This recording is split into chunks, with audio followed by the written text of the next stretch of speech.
we'll be starting now. So, welcome to part 3 of Parenting Teens workshop. Today, we are going to discuss a lot of things, mainly about teen struggles and how parents can grow themselves too throughout their journey with dealing with teens. Your presenters for today are Yadvi, that's me. I'm a junior psychologist at MindTribe, and Vedika Nair, who is also a junior psychologist at MindTribe. So, just some few disclaimers before we start the meet today.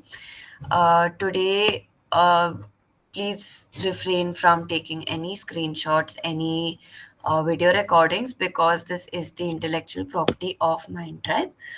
Mm, over uh, on top of that, if you'd like to speak or share anything, feel free to do so over the chat box, or you can even use the raise hand button to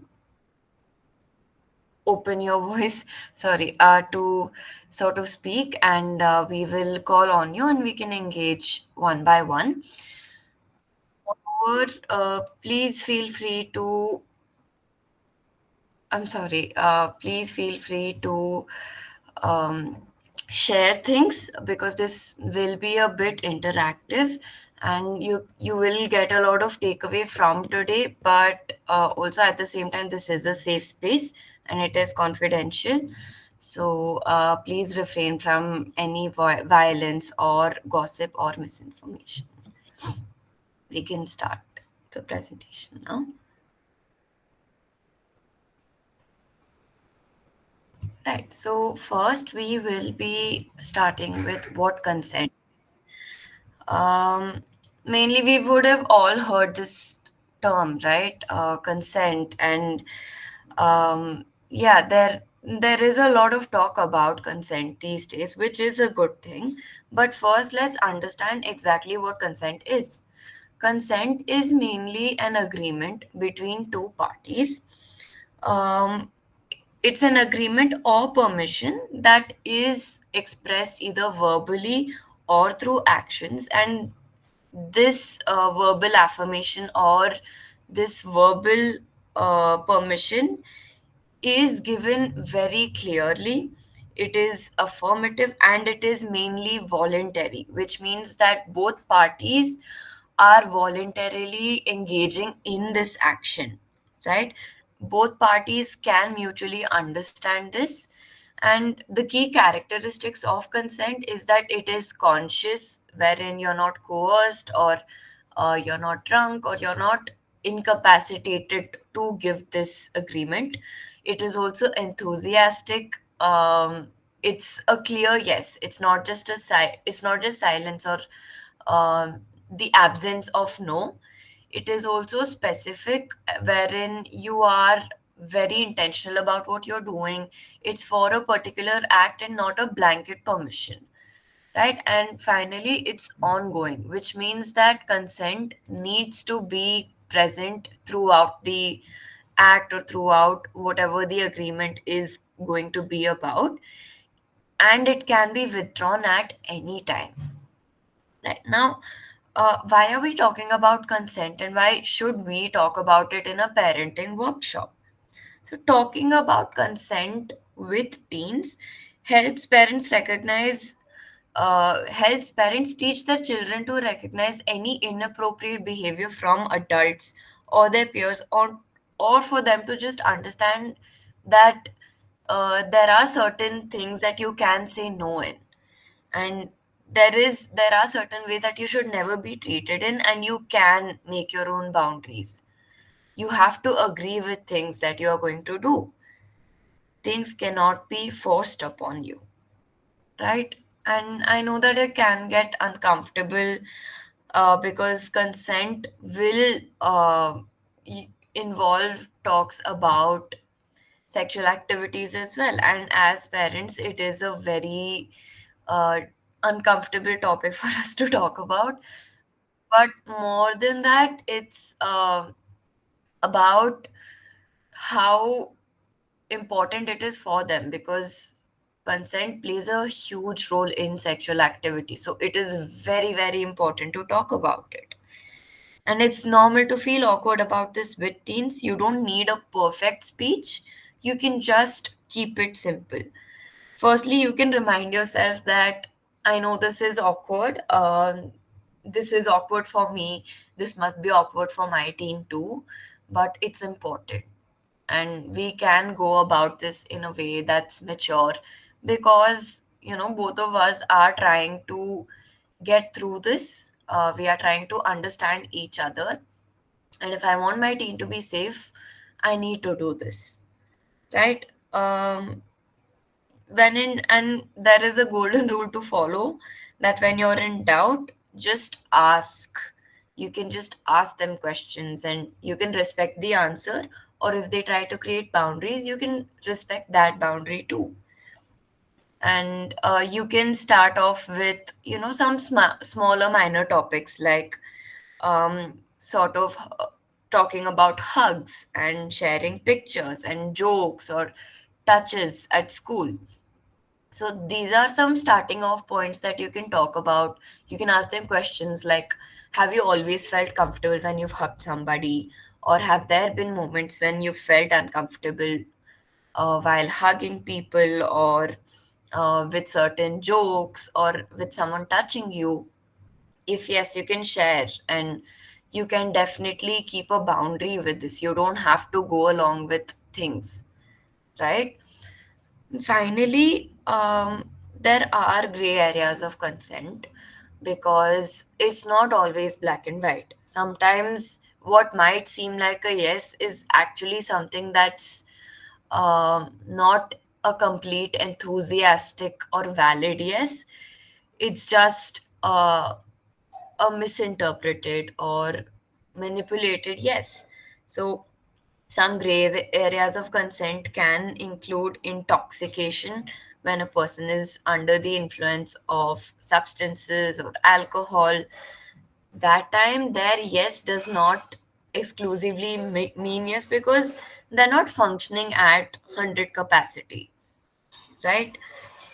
Secondly, there is the unequal power dynamic, such as a teacher or coach or someone in power who would pressure someone who's under them in hierarchy to do certain things or do certain activities, which the person in a lower power position would feel coerced to do. They would feel like they have to do this in order to keep their job or in order to save their position.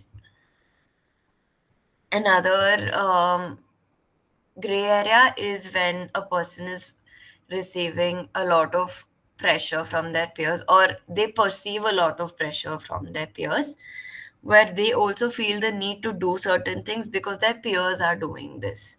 Now, here, the yes or their agreement to do certain things is not coming from their own desire or willingness to do so, but it's coming from a place of insecurity or a place of comparison, right?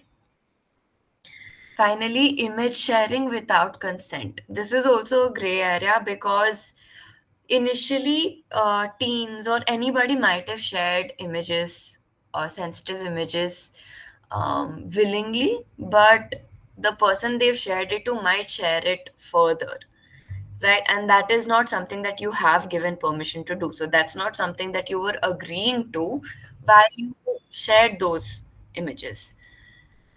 So, yeah, these are all examples of places where it might seem like it's a yes, it might seem like an agreement, but it's really not. And you need to talk to your teen about it. Next slide. So let's look at some rights that can protect teenagers, that can protect people um, in places that are relevant to them, right? So we've made a list of all the rights that are relevant in our country, in India. So firstly, teens have freedom from bullying, both online and offline. We will be stating which acts and which helpline numbers to contact in later slides. They have protection from unwanted touch or sexual advances. This is not specific to teens, it's applicable to any age. They have the right to say no to sharing private images, the right to be heard in personal and educational matters, and protection from unwanted touch or sexual advances. Again, this is applicable to any age. Next slide. So, here are the list of the relevant laws and acts that are applicable to the laws we mentioned earlier. So, for sexual abuse, harassment, exploitation, there's the POXO Act, IPC sections 354, 375, 5209. So, I won't bore you with listing a lot of endless numbers, but I here you can make a note of these acts or laws, right? There are laws for cyberbullying, sextortion, or digital threats. If anyone's sharing pictures of you without your consent, or blackmailing you with those pictures or sharing of those pictures to receive either money or anything else, it's called sextortion. So you can refer to these acts. There are also protections from physical punishment at school or home. You have protection for your mental health rights and your right to your opinion and participation. Right? Next slide. And you can also make a note of these. Here are a few helplines. 1098 is the national helpline for Childline. It's a 24/7 emergency support for children who are going through abuse, neglect, shelter, rescue. Right? Then there is a helpline for cybercrime, fraud, cyberbullying, blackmail, harassment, mental health support, and also women's helpline. I'll give you guys 1 minute to make a note of this if need be.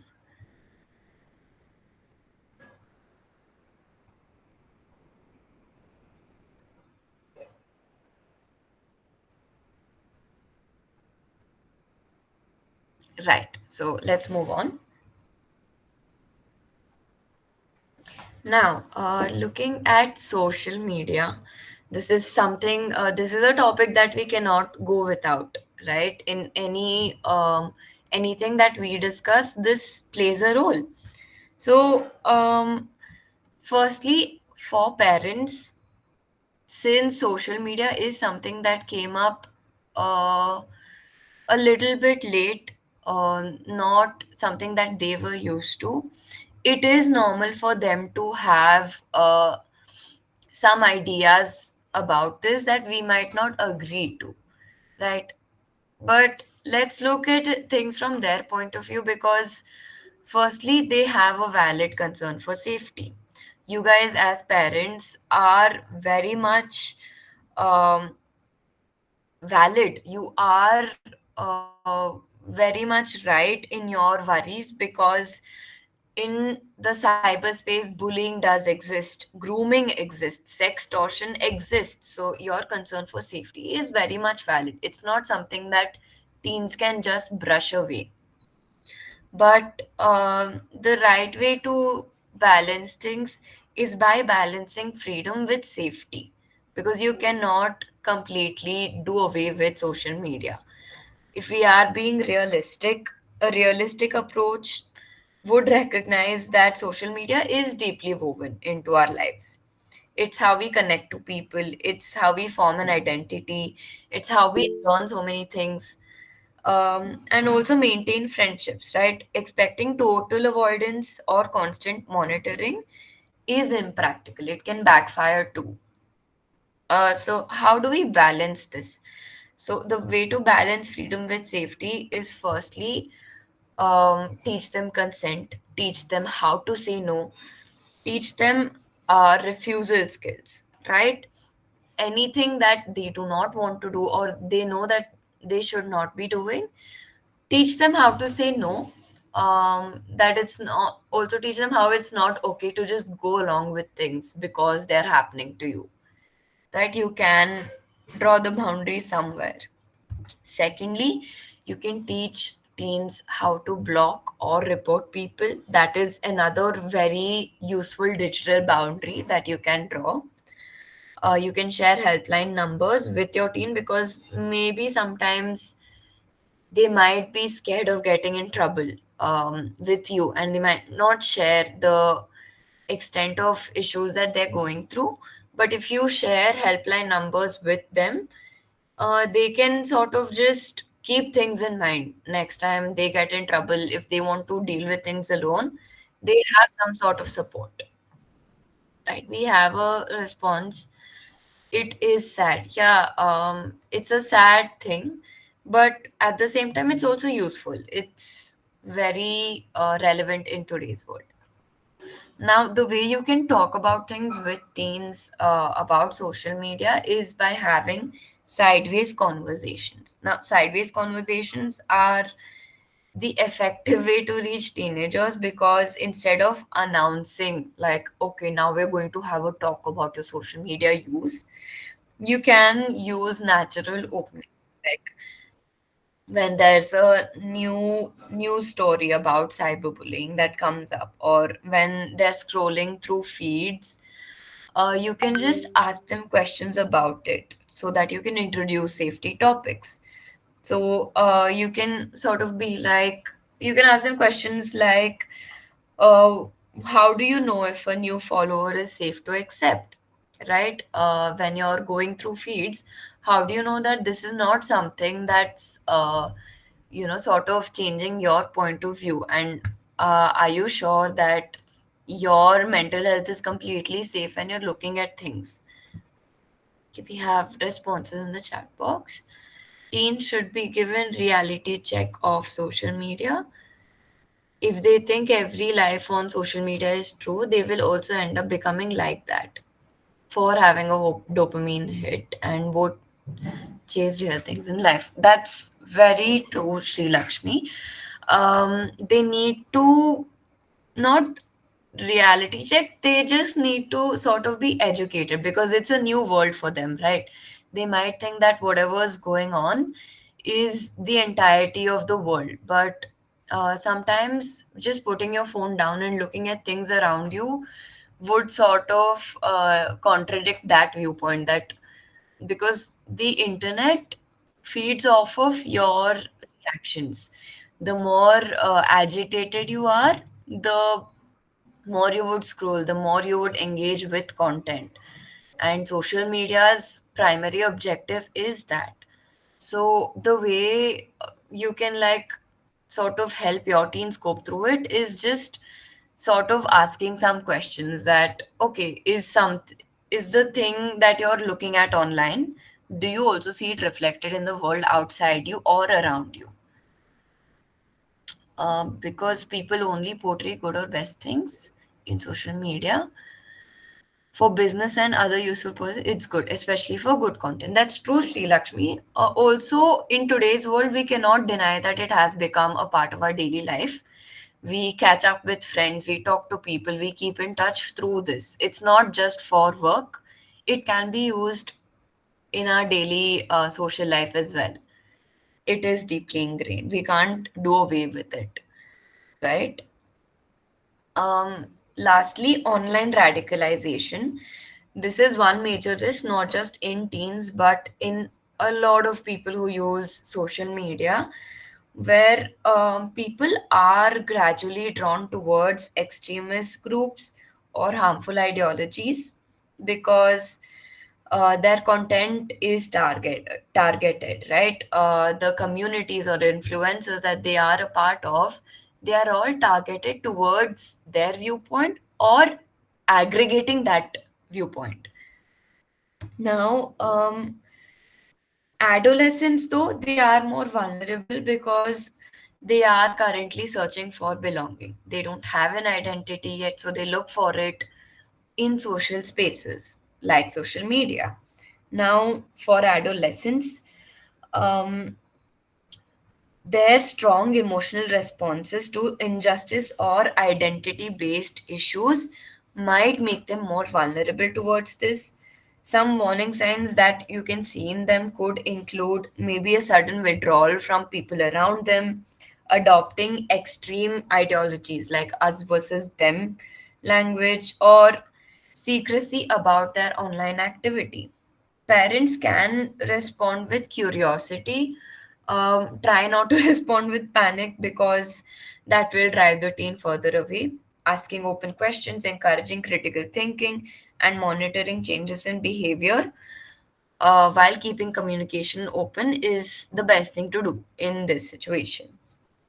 And if you would like to look further into this, we have explored like each of these behavioral changes and the current media climate, red pill, such as red pill and blue pill content and Andrew Tate and the effect that it has on teens in our ebook. So you can feel free to look through it to get much more in-depth information with specific real-life examples. Right? Next slide. Now, coming to addiction. Now, we've spoken about consent. Consent has a role to play in social media as well. Now, addiction is something that's both, chem- it's not just something that's body based, it's not just chemical or substance addiction. There are a lot of behavioral addictions too. Now, the reason we're talking about this in this workshop today is because the adolescent brain is uniquely susceptible to addictive behaviors because their brains are still developing. There are a lot of neurodevelopmental factors that take place here. The mesolimbic reward pathway um, matures earlier than the prefrontal cortex. This simply means that your pleasure seeking or driven reinforcement, the areas of your brain which are seeking pleasure, will develop a lot faster than the areas of your brain which are responsible for judgment or impulse control and decision making. Now, this developmental imbalance at this stage in life will increase your teens' risk taking and sensation seeking behavior, which will make novel experiences particularly rewarding. Right now, they are at a stage where they're trying to push against their parents and discover their identity. So they will try to do things that would sort of go against what their parents would advise. Now, some psychosocial influences here would be peer pressure, identity exploration, stress, and trauma. Now, risk factors for teens is shaped by a combination of individual, familial, and social influences. Um, Genetic predisposition, early trauma, impulsivity, and comorbid mental health conditions such as depression or anxiety will increase their vulnerability. Parental substance use, inconsistent supervision, and permissive attitudes towards risky behavior will again increase their vulnerability. And social and environmental factors are peer modeling, where they see other people that they might admire doing these things or engaging in substance addiction. Cultural normalization of substance use and increased accessibility through digital platforms. Right now, identifying signs, some early indicators of problematic substance use could be sudden changes in peer groups, academic decline, financial irregularities, and withdrawal from financial activities. Now, emotional and physical cues could be mood swings, disrupted sleep, appetite change, or unexplained injuries. Right now, we've sort of seen why teens are more vulnerable, what could be the signs that show this, and some risk factors that would make your teen more vulnerable to addiction. But how do we talk to our teens about this, right? I mean, we know a lot of things, but how do we apply it? And like I said, they would want to rebel if you sort of tell them not to do something. They would want to rebel, and that would push them further into this. So, what is a safe way to approach this? So, effective communication would require a sort of supportive and non judgmental stance, not about them misusing I mean, abusing their substances, but parents can use I statements like, I'm worried that you don't seem like yourself lately. Is there something that's going on? Or I am concerned that maybe you're not in the safest of places that you can be right now. And I mainly am worried about your safety. So, nothing else, just I want you to be safe. So, you can express concern without blaming your children. Open-ended questions is also much, much more helpful than directly attacking them. They can allow adolescents to share experiences without them being afraid of immediate punishment. So you can ask them if there is anything they'd like to talk to you about, or is there something that's going on with you, either here or at school? Is there any way that I can support you through this? Shaming, lecturing, or ultimatums are counterproductive. They will shut down dialogue. If you're talking to your teen and you're shaming them for it, or telling them that how could you do this, or this is not good for you, and you just start lecturing them, your teens will shut down. They'll stop listening to you. If disclosure occurs, if your teen tries to tell you something, parents should be calm. You can remain calm, acknowledge that, okay, at least you're being honest, and collaboratively explore next steps for support, because this is not happening because they want to engage in substance abuse. It can be happening for a multitude of reasons, which we will explore later.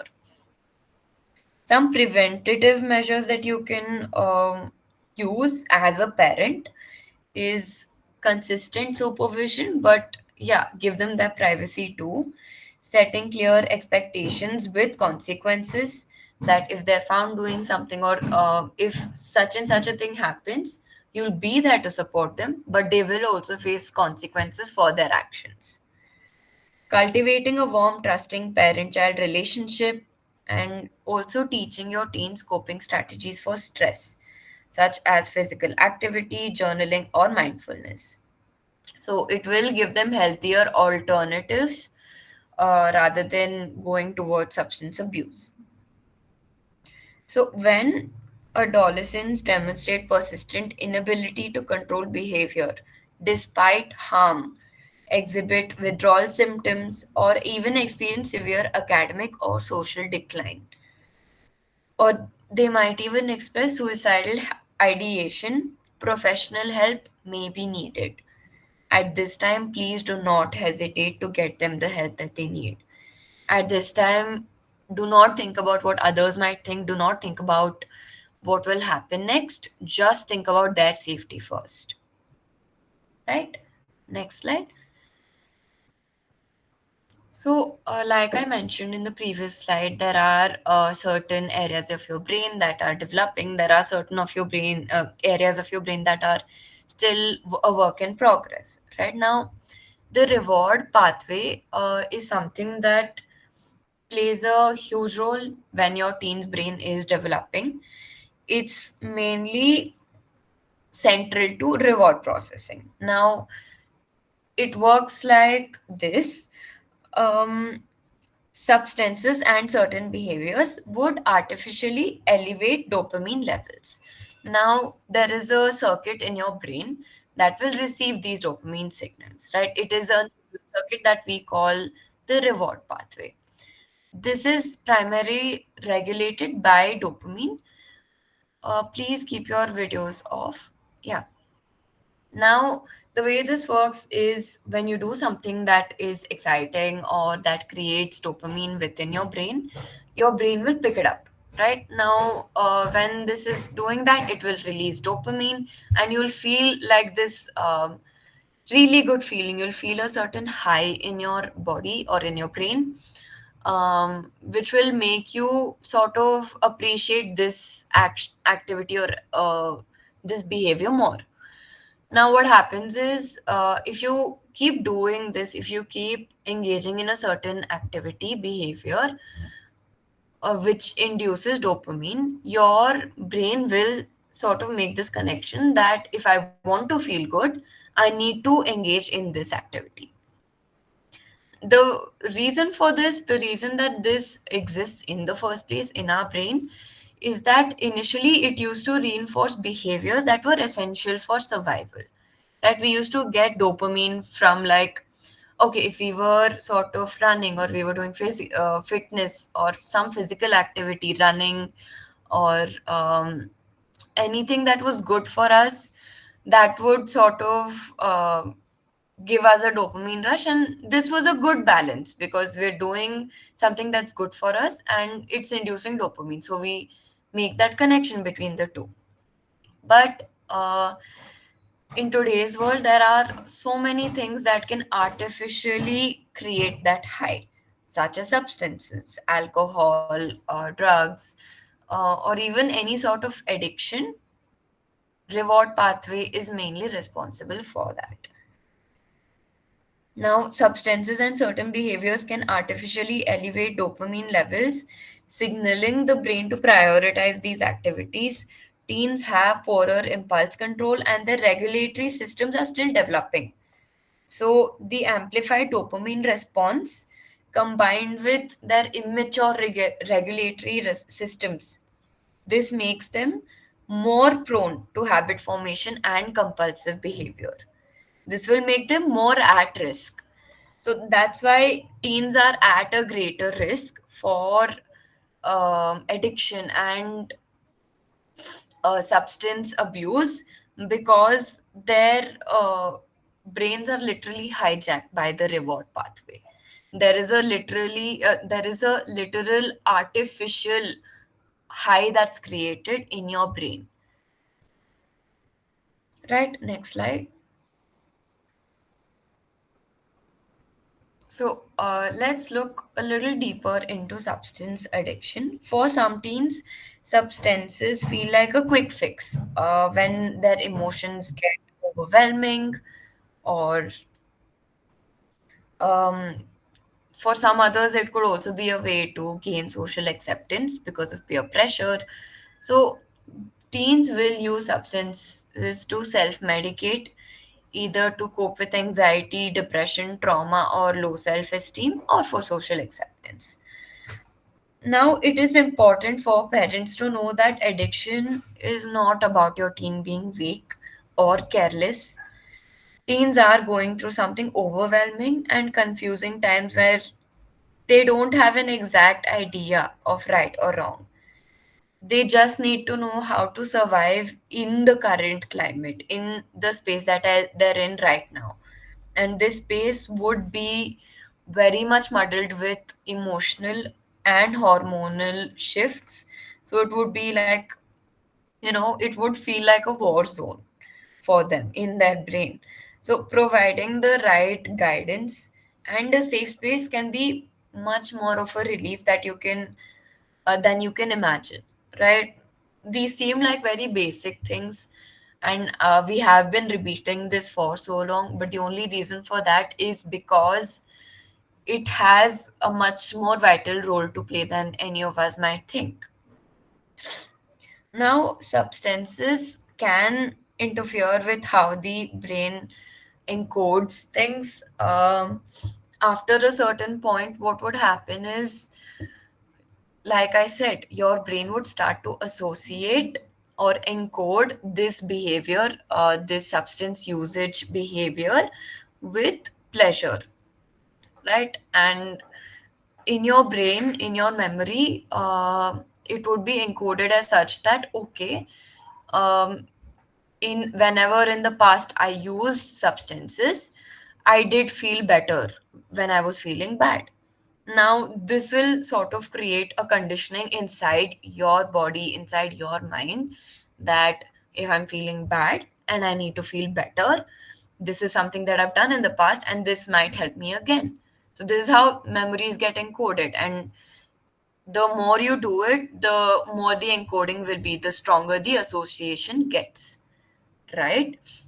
So, like I said, it's not just a lack of willpower, it chemically alters their brains. And since their brains tend to downplay risky behaviors and not process the entirety of their consequences, teenagers tend to underestimate the dangers and risks involved in substance usage. And especially when their friends are doing the same, they might feel like nothing's happening to them, so nothing will happen to me either. Finally, like I said, you need to know when to seek help. If you notice any drastic changes in their behaviors, anything like injuries on their body, or if they're starting to behave very aggressively and they are expressing suicidal ideation, they come to you for help.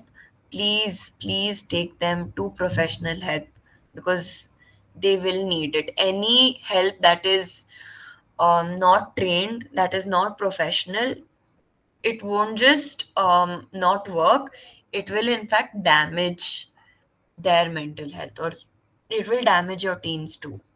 So knowing how to get the right kind of help is very necessary here. Next slide.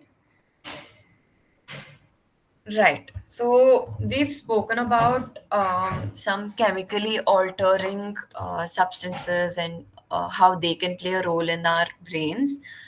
But shopping addiction is something that is a behavioral type of addiction, right? So substances and addictive behaviors like compulsive shopping overstimulate the reward pathway by creating an unnaturally intense feeling of pleasure, which we call a high. Now, to protect itself, the brain reduces natural dopamine production and receptor sensitivity. So, your brain cannot go on feeling this high for long amounts of time. So, it will just reset the bar for pleasure. And so, the bar from sort of, if you were functioning at 20, and when you take certain substances, it goes up to 50, right? So your brain will reset the bar to 50 to feel normal. So to protect itself, it will reduce the receptor sensitivity.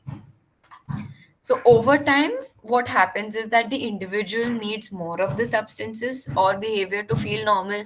So once that 50 is your new normal, to feel that pleasure or high again, you would need to go until 70. So how would you reach there? That is by increasing the amount of substance that you use, or the increasing the behavior that you're doing, right? So for many adolescents, it is temporary, and this high is very much temporary, right? It will gradually lead to a crash, which will again lead to a guilt cycle, and along with certain other emotions. And because you're feeling guilt, you're feeling low, you're feeling really bad, the memory encoding in your brain will suggest that, okay, maybe doing more of this behavior will make me feel better. So you just go in a loop, you're stuck in a cycle here. Now, for many adolescents, shopping can become a coping mechanism rather than a recreational activity. When they feel bored or lonely, stressed, or sad, and their bodily changes, their hormonal shifts can make these feelings feel more intense.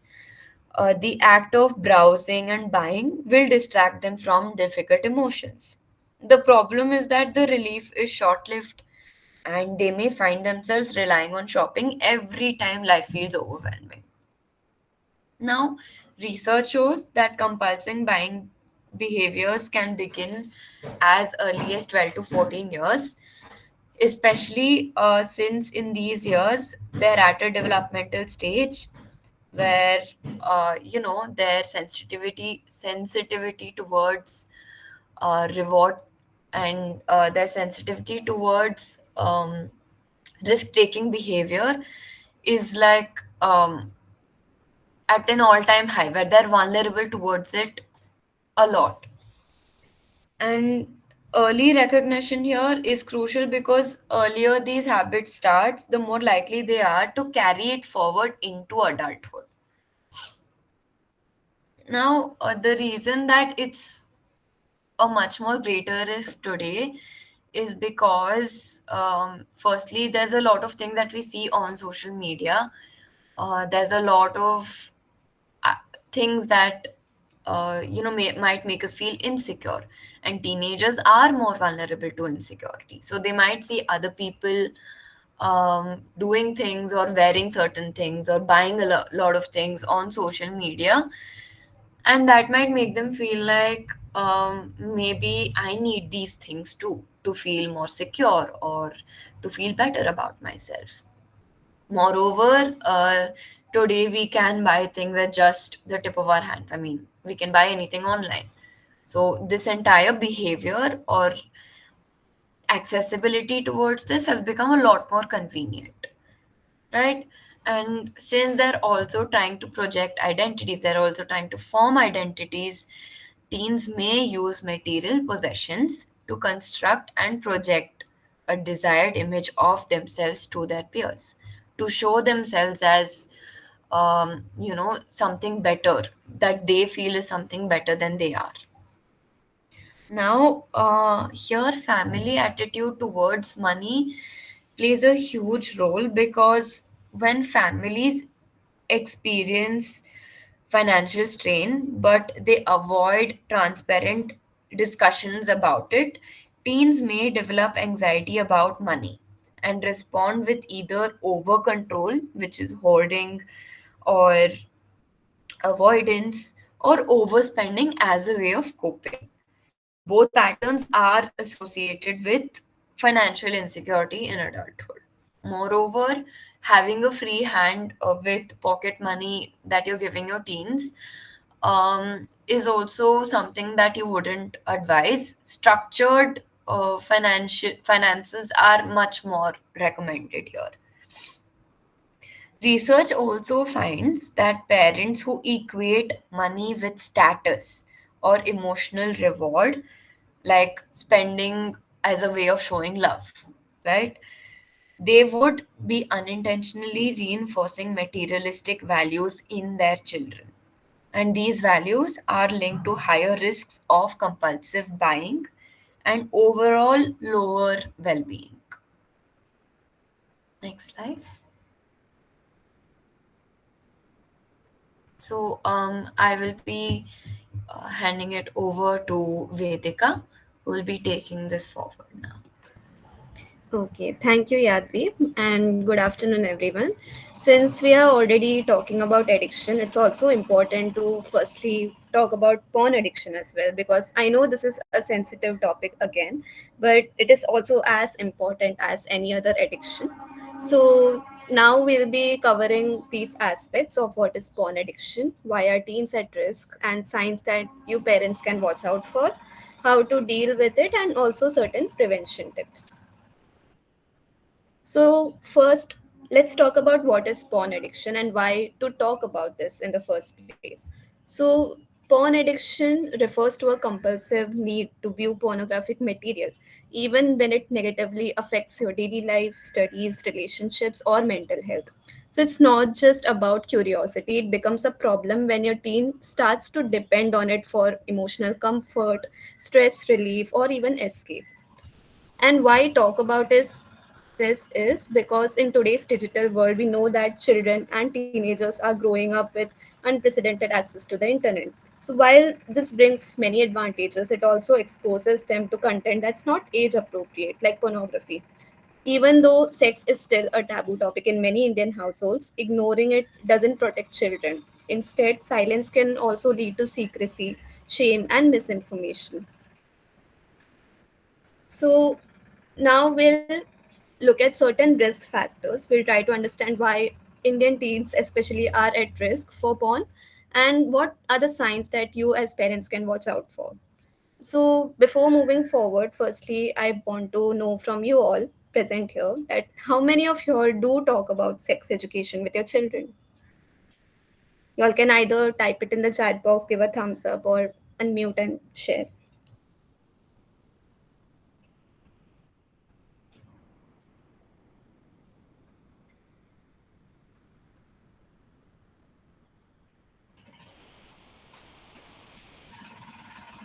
Okay. Any of the parents present here, if they do talk about sex education, you all can give a thumbs up. If not, you all can also give a thumbs down.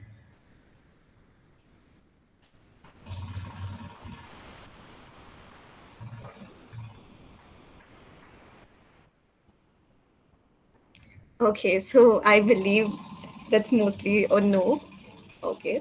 So firstly, let's discuss about certain risk factors, right? So firstly, it's about curiosity and lack of sex education, right? So with little or no healthy conversations at home or in schools, teens often turn to porn to understand sex and relationships, right? There's also easy access to smartphones and private browsing, which makes it even more easier for them to access porn, right?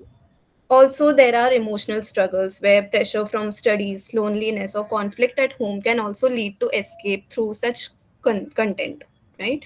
Shame and secrecy, because our culture often labels sexual thoughts as bad, which causes more guilt, confusion, and even more secretive behavior. So, these are the reasons that teens can be at risk. And now we'll also try to look at certain warning signs, right? The first is if you observe your teen to have a sudden withdrawal from any family interactions or overuse of phone, especially late at night, getting easily irritated or angry when asked about phone or internet usage, dropping academic performance or lack of interest in hobbies, and avoiding eye contact or being too overly secretive.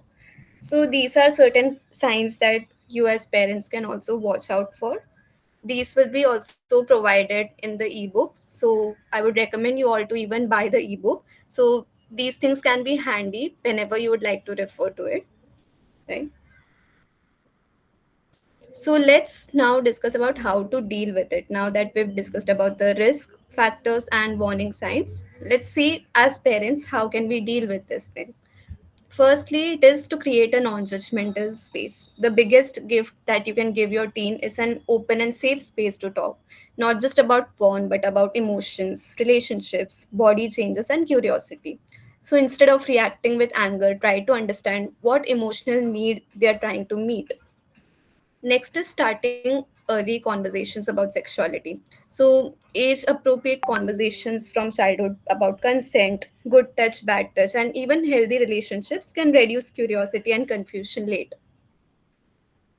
Using cultural stories and values. So, Indian epics and stories also discuss relationships, values, and emotions. So, use those as starting points to talk about love, respect, and emotional intimacy, and not just about the physical aspects. Then it is also important to involve fathers too. In many Indian households, we know that mothers are someone who usually handle the emotional matters. But it's important for fathers to also have open conversations, especially with their sons, so they don't depend solely on peers or internet for answers.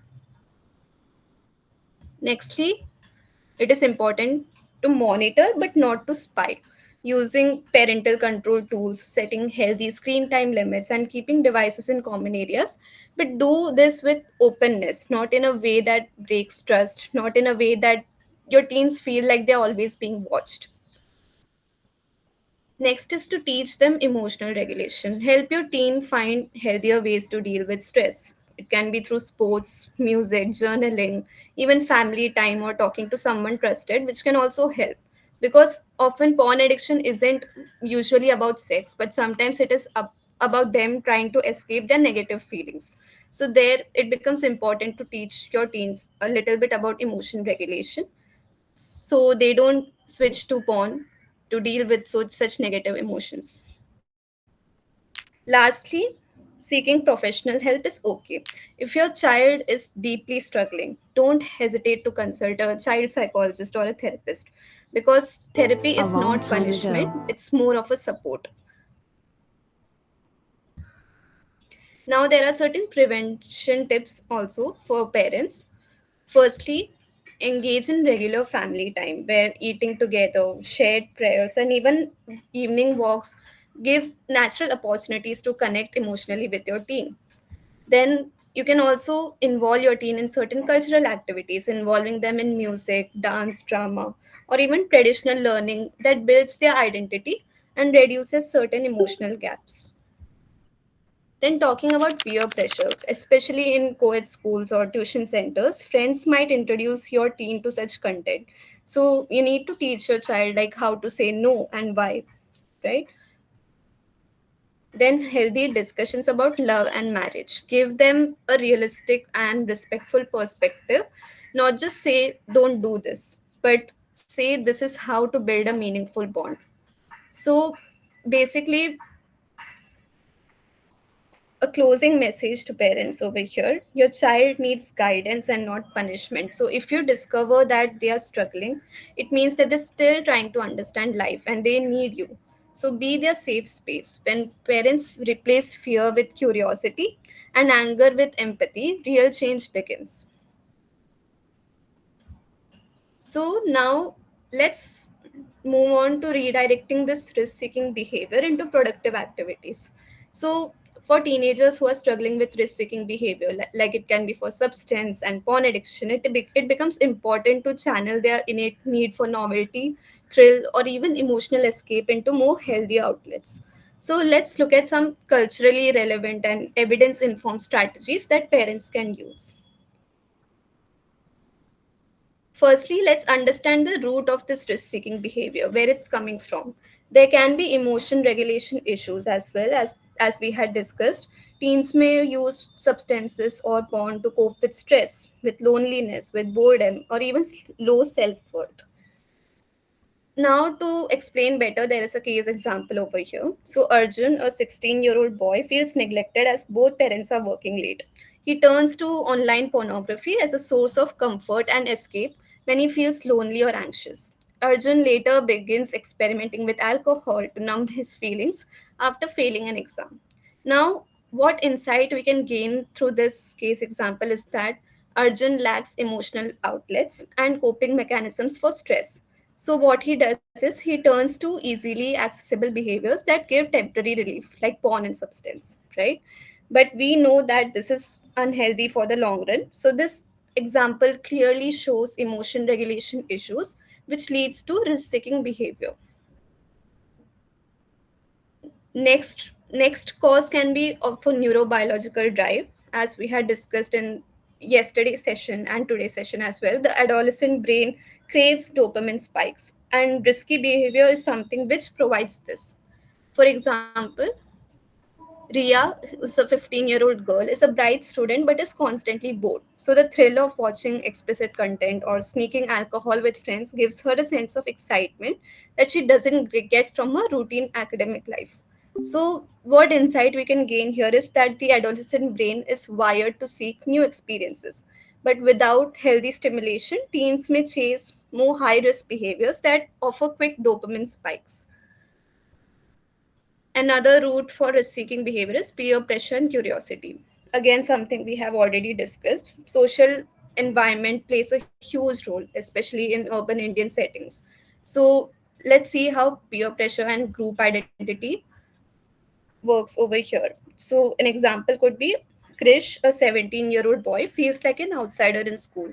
So, to gain acceptance into a popular group, he starts vaping and watching explicit content during group hangouts, as that's what cool kids do, right? So, here the need for belonging overrides personal values, right? The need for belonging into a group. So, risky behavior becomes a gateway to social inclusion. Now we'll look at another example about curiosity without boundaries. So Shruti, a 14-year-old girl from a small town, stumbles upon porn through a classmate's phone. Now, without sex education or parental openness, her curiosity turns into more compulsive watching as she doesn't understand the impact. So, curiosity is natural, but a lack of accurate information and open dialogue can turn it into more addictive behavior. So, these examples will help you as parents to move from judgment to understanding so that you can respond with more empathy and strategy instead of punishment. Now, let's understand how to channel these needs into more constructive outlets. So, you can encourage your teens to engage in certain adventure based activities, and activities like trekking, martial arts, rock climbing, or biking, which offers this thrill but with structure. Right, so organizations like the Youth Hostels Association of India, they offer safe adventures opportunities as well. Then also encouraging them to express through art, music, and dance. Enrolling your teens in hip hop, contemporary dance, or even musical bands. These are very expressive, identity building, and socially engaging. Art therapy or even graffiti workshops can also be powerful outlets for emotional expression. Then, sports and fitness. Sports provide structure, competition, dopamine release, and a sense of mastery. So, consider individual sports like swimming, kickboxing, or gymnastics, which also aid self discipline. Then, volunteering or leadership roles. Encourage volunteering with NGOs or youth groups like NSS, the National Service Scheme, or Rotaract. So, helping others will give your teen a sense of purpose. Even leadership in school or community project channels energy towards impact and more recognition. So, these are also some ways that they can channel their innate need for dopamine spike, the need for control, into more constructive outlets. Few more alternatives is there can be tech based alternatives as well, where you can introduce your teens to coding, game development, or even robotics club, which engage more curiosity and digital interest positively. So using apps like gamify habit building, like habitica, or to replace more harmful patterns can be used over here. Then healthy risk and expression. Here, what we mean is letting your teen express their rebellious thoughts through either spoken word poetry or street theater or even through blogging and vlogging. So encourage anonymity and safe sharing through platforms like Medium or YouTube, along with parental supervision. Then building supportive structure. So how can we as parents build supportive structure is through engaging in family rituals. Like there can be weekly movie nights, sports matches, or even cooking competitions that can add bonding and structure. You can also mentor your teen, connect them with slightly older and more non-judgmental mentors. It can be college seniors, cousins, or even youth leaders. Then also providing therapy, integrating professional help like CBT, DBT, or addiction counseling while ensuring that the teen doesn't feel pathologized, right? So these are certain way you can build supportive structures for your teen. Then, lastly, comes teaching self regulation and delay gratification. So, mindfulness, yoga, or even Indian martial arts like Kallaripayattu. It is an ancient Indian martial art form which is originating from Kerala in South India. And it is often called the mother of all martial arts. So, what it does is it combines fighting techniques, yoga, and healing practices. So, this improves flexibility, agility, strength, coordination, and even mental discipline. Now, these practices can help teens become more body aware and disciplined. So, journaling and gratitude practices can reduce impulsive emotional responses and helps in delaying gratification and makes one more aware of their needs. So, these are certain alternatives that you as parents can also share with your teens. Mm, okay. So, that is about porn addiction. Moving forward, Yadvi, you can take over from here. Thank you, Vedika. So, let's now look at a certain transition that would take place as your teen grows up, which is them living at, home versus hostel. This would happen when they've completed their schooling, or maybe even during schooling, they might shift to a hostel. So, there will come a point in their lives where they are thinking of moving out or moving in. And let's just look at the differences and how each of these situations would occur, right? So, when teenagers shift environments, whether they're staying at home or moving into a hostel, their daily lives, relationships, and inner worlds change in significant ways because they're en route to becoming adults. For parents and teens, understanding these shifts is mainly important so that they can know which works best for them and in preparing for them. So, looking at teens living at home, even after they've completed their studies, um, the thing about home is that it's a familiar environment. You are very much in your comfort zone, and for in a lot of healthy households, they get emotional support from their family, right? And here they wouldn't really need to be doing anything themselves because there's already a set structure and routine to the way that the house is being managed.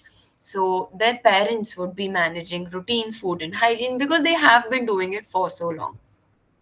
But the thing about living at home is that they would be under constant supervision. Their time would be accounted for. I mean, where they're going, when they're coming back, all of that. For some parents would ask, some parents would require them to ask permission, which can be grating if you're, becoming an adult. You wouldn't really like that. But at the same time, even if they're not asking for permission, there is someone keeping a track of your timings, and that cannot be a very comfortable sorry, excuse me, that cannot be a very comfortable feeling to have, right? And the thing is, if they are highly monitored, if they're living in stricter environments, they would not be going out as much, they would not be exploring other things that much. So there is a bit of a lesser, comparatively lesser amount of growth when they're living at home because they're not leaving comfort environments just yet.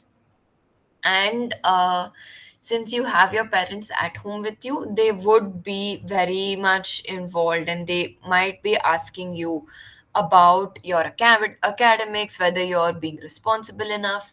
Whereas when you're in a hostel, you would be taking care of it yourself. You would have to have that self discipline, you would have to bring up the motivation yourself. So it would sort of lead you to build on intrinsic motivation rather than relying on extrinsic motivation, like someone coming and, reminding you and scolding you or lecturing you about doing things. You would recognize the consequences of not being responsible enough yourself. And since you're living outside, you would reach out for comfort, or you might just socialize a bit more, depending on person to person, obviously. But since you have like the freedom to meet whoever you want, whenever you want, there would be a higher amount of peer interaction, which is a good thing. But um, what can happen is not all people are the same, and it can be very risky also because you don't have anyone at home who's keeping a check of your safety. You are responsible for your safety yourself, right? Also, in hostels, teens would have to manage their daily life themselves. They would sort of have to keep a check on their nutrition, their exercise. All of that is something that they would have to look at, and they would also have to manage it into their life. They would learn time management, how things can be set up without someone else setting it up for me, and it would build a lot of self reliance and more personal freedom and accountability as well. Now, the thing is that when teens are living at home, they will benefit from emotional support and structure for sure, right? But they will naturally crave more independence. Parents may notice that their teen is asserting personal boundaries and wanting more say in their daily routines or seeking privacy. This shift can lead to small conflicts since both sides would need to adjust. It's not like the teen would just have to live with whatever's already ongoing. This is something that um, is a very normal phrase to hear, right? It's not normal, but it is something that's common to hear, which is that, acha, if you're living under my roof, you have to obey my rules, right? You have to live life according to what I decide. And this is not okay because your teen is also becoming an adult. They would also have their own needs. They have a little bit of insight, at least, that they would want to dictate how their life goes on. So the best way to do this, like we've been saying, is to have conversations. Here, you would have conversations about shared responsibilities, privacy, and independence early. Parents would also talk to their teens about sort of um, pitching in, because if they are adults, they want their space, they want to be treated like an adult. An adult also would be managing things, it wouldn't just be left to their parents, right? So yeah, and this would actually help avoid misunderstandings and teach teens to negotiate their spaces respectfully. Next slide.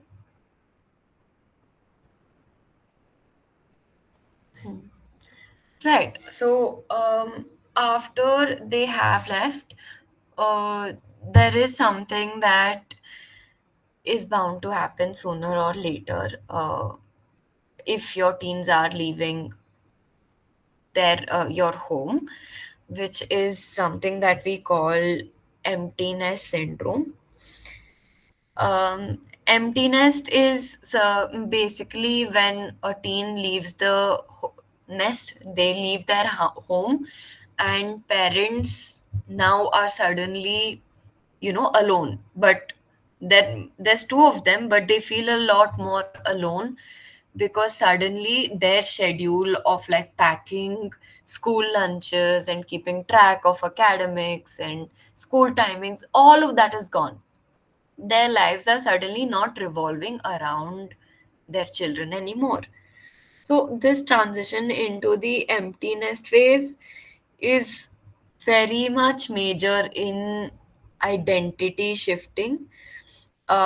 It's as important as preparing for the birth of your child, right? Because for years, your life has revolved around school reports, it's revolved around daily hugs, drop offs to school, meals, messes, and emotional check ins. You've been deeply involved in your child's life, and now something is suddenly changing. As your teen becomes increasingly independent, you may experience a sense of grief and loss. Not because something has gone wrong, but because something significant is ending. The constant physical presence, the everyday demands, even the attitude and the chaos, they've all been a part of your rhythm. And letting go can be very disorienting. So, first of all, give yourself permission to sit with this grief. Pause and acknowledge, wow, this is really happening. You don't need to rush to fill the gap or make it make sense right away. But just sitting with your grief and giving yourself permission to feel that grief is a sort of relief that will give you a subtle sense of joy. You can also acknowledge that, oh, I don't have to pick up socks anymore. I don't have to remind them to wake up or deal with these teen mood shifts or even cook for five people every night. This isn't about selfishness, it's about acknowledging freedom and the space that is re entering your life again, right?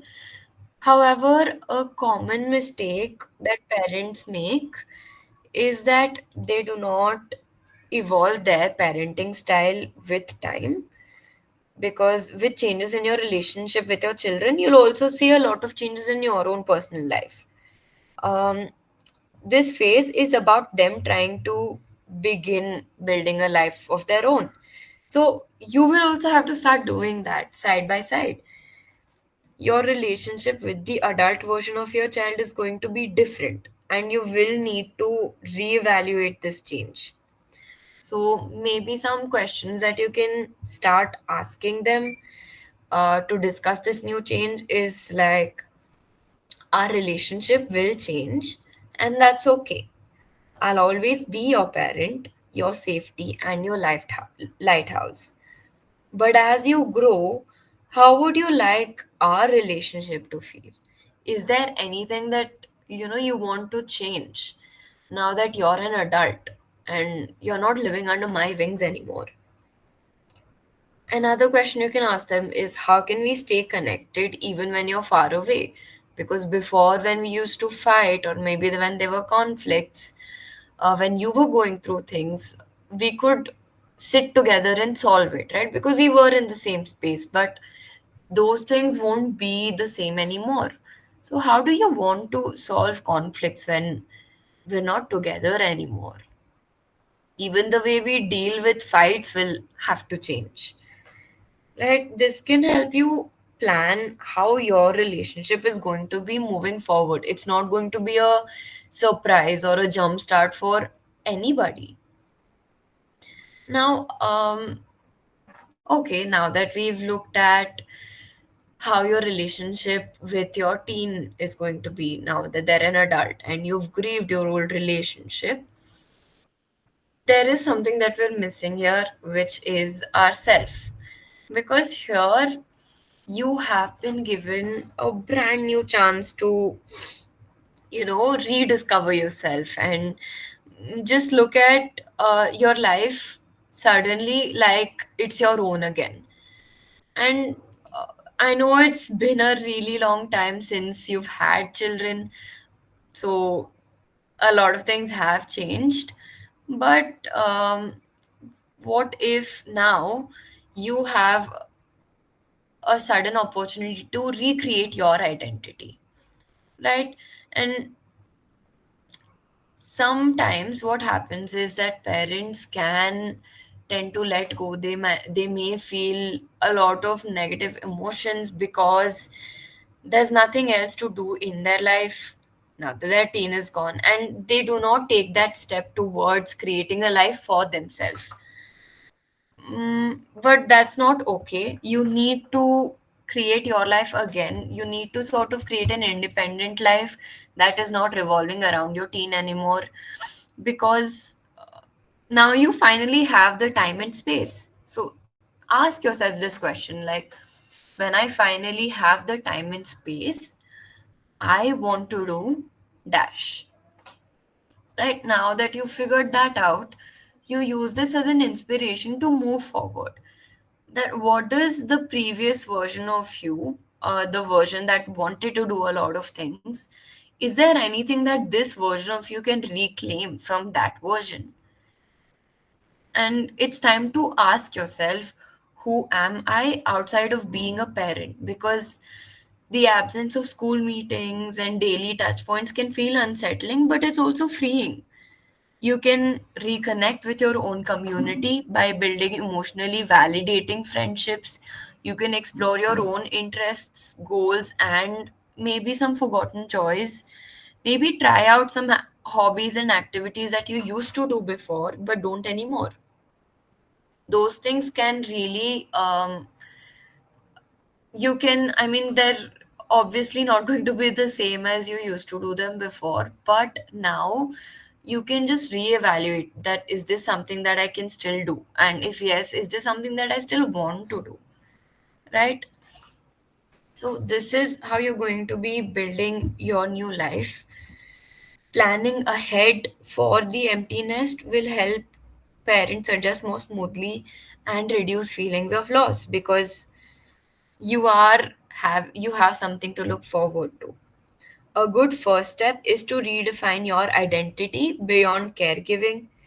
Secondly, you can invest in relationships like we discussed. You can firstly rediscover your bond with each other if you are still married, and you're suddenly discovering that okay, now you're going to be alone with each other. You can invest in your own relationship yourself and redefine your own romantic relationship. Couples can strengthen their bond through shared activities, while single parents can build strong social networks to avoid isolation. Creating new routines and structure like fitness, learning, or travel plans can keep life purposeful um, once that the child related schedules disappear. Financial planning adds stability, and gradually shifting the parent child relationship from manager to mentor eases the transition.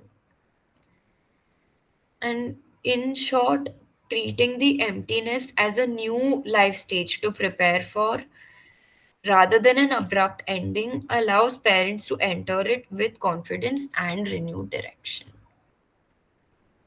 That's it for my part. Now, if it's free, like you all know, if it's free, there is an ad. So let's take a quick ad break and look at the benefits of one-on-one counseling with MindTribe. Next slide. Right. Firstly, what is one-on-one counseling? One-on-one counseling is a personalized and confidential session between a client and a trained therapist. What you would be majorly looking at is gaining insights into your personal growth, maybe your thoughts, behaviors, emotions, any patterns that you might be engaging in, or any cycles that you're stuck in. Secondly, problem solving, addressing specific issues such as anxiety, stress, or relationship problems is something that counseling is good for, especially one on one counseling. And finally, working towards these personal and professional goals with the support of a counselor. Next slide.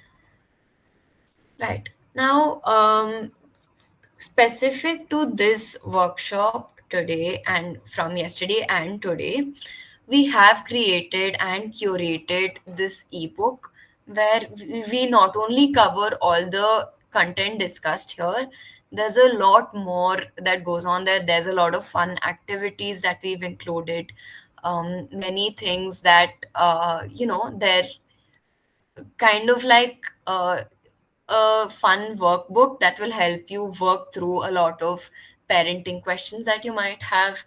It has a lot of ritual ideas and ways that you can establish deeper connections and bond with your teen.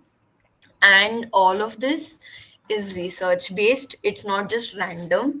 These are ideas and recommendations by leading experts, so it's definitely the right thing if you want to learn about parenting. So here are some excerpts from our ebook. This is what it looks like. Here are a few pages. You can look at these. There are activities, there are some tables where you can look at the situation and sort of redefine the situation for yourself. And it only costs 249, and buying this ebook would also entitle you to a free one-on-one counseling session with any of our experts here at MindTribe. Right? We will be attaching a form later on so you can gain access to this if you want to buy the ebook. Now, finally, why choose MindTribe Counseling? We have a team of highly talented and qualified counselors. They're experienced and they're skilled therapists. We have affordable charges because it's not just one fixed cost. It varies from counselor to counselor, ranging from 800 to 5,000. And the first session is only at 449 flat for anybody. So yeah, at MindTrap we provide a lot of affordable packages and from highly qualified individuals as well. If you guys have any urgent questions, anything you'd like to ask, you can feel free to do so.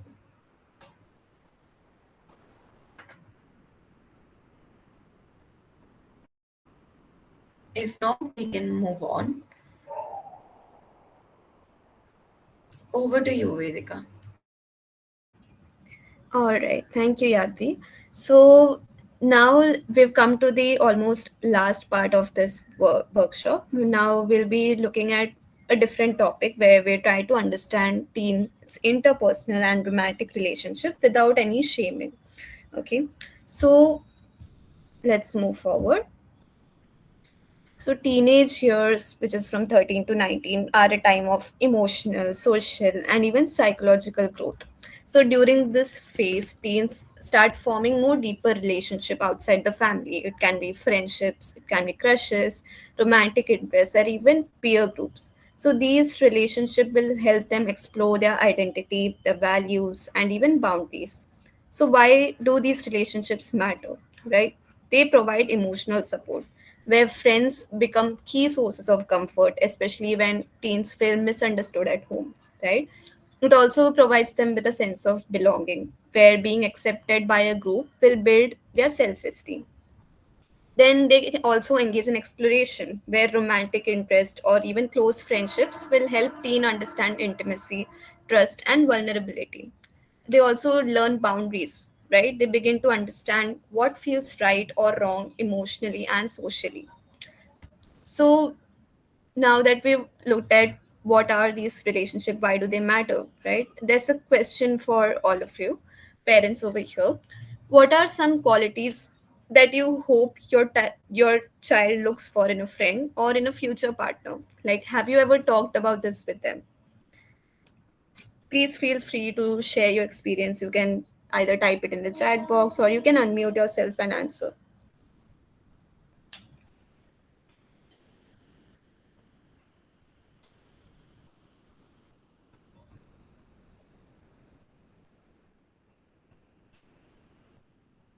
This is a very safe and non judgmental space, so we definitely encourage you all to participate and also interact with us over here. Anyone would like to answer?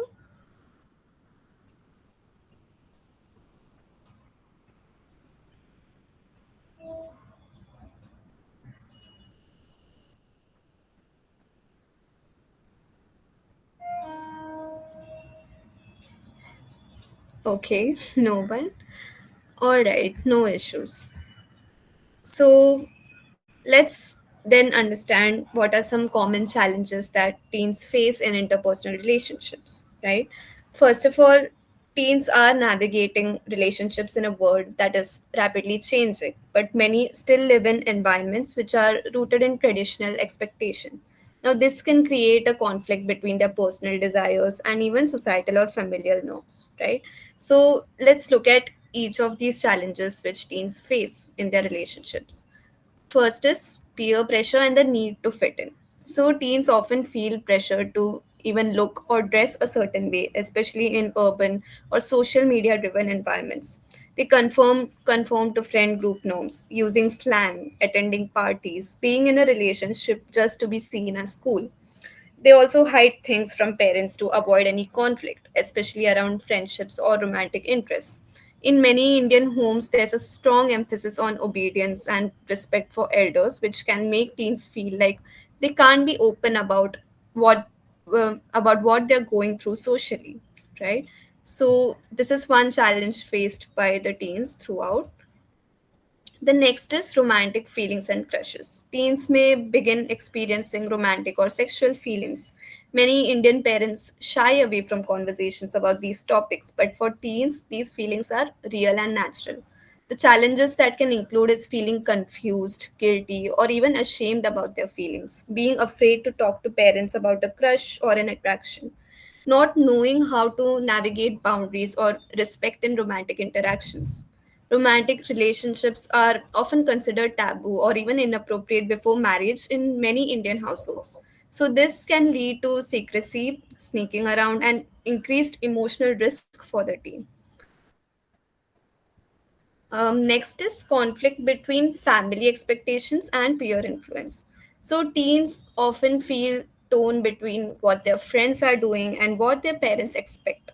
For example, parents may discourage time pass friendships with the opposite sex, while peer groups might just normalize it, right? In joint families or even conservative settings, the idea of reputation or say, log kya kahenge, what will people say, it can make teens feel stifled or misunderstood, right? So there is this conflict between what family expects and what the peer influence them, right?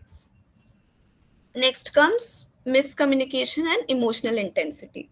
Teens often struggle to express their emotions clearly, leading to misunderstanding even with friends, their partners, and even parents. Even minor issues like a friend not replying to a message or being left out of a group can feel very intense for them. Mental health awareness is something that is still growing in India, so teens might not always know how to process their feelings and even may feel dismissed when told to just ignore it or focus on their studies, right? Lastly, the challenge that they face is on online friendships and social media drama. So many teens form connections online on Instagram, WhatsApp, Snapchat, which parents may not understand or monitor. So social media also creates comparisons, jealousy, bullying, or exposure to unsafe people. So some parents don't feel confident using technology, right? So it leads to a disconnect between their own digital awareness and their teens online world. Now that we've looked at these common challenges, let's understand what parents can do over here. Firstly, the most important is listening without judgment. Allow your teen to express without instantly correcting or criticizing them. Staying curious and not controlling. Ask certain open ended questions like, what's your favorite thing about your friend? Instead of, why do you hang out with them?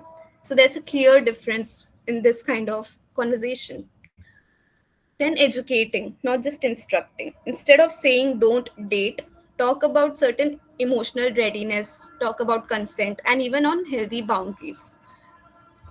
Lastly, modeling respectful relationships. Teens learn from what they see. So, even how parents treat each other and others can set a powerful example. So, it is very important for parents to model respectful relationship so that the teens can learn from it.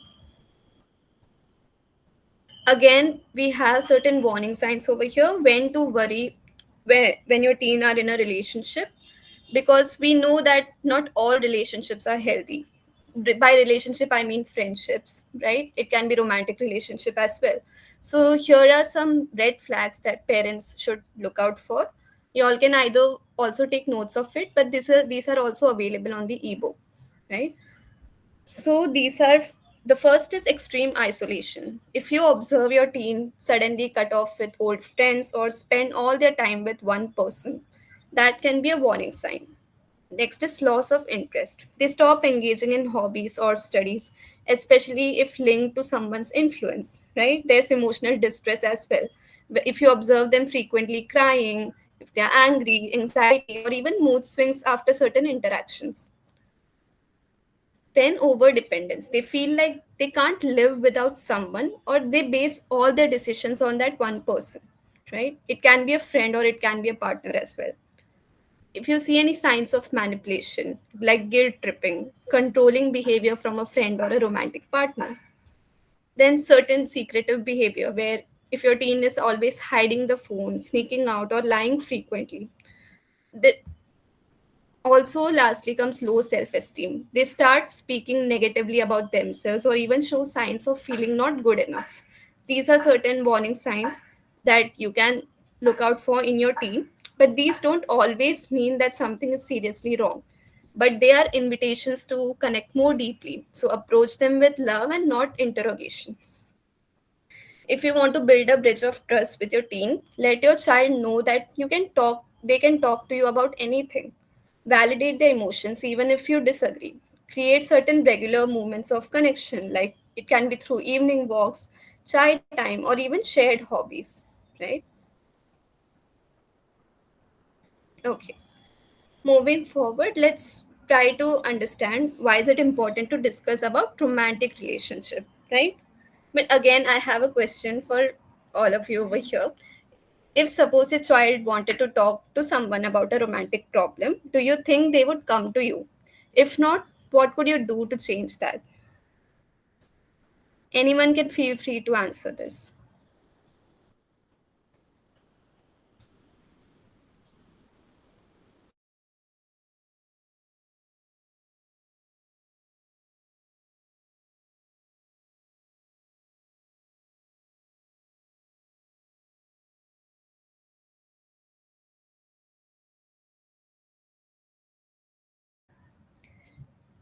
Again, this is a safe space where you all can freely share your thoughts over here.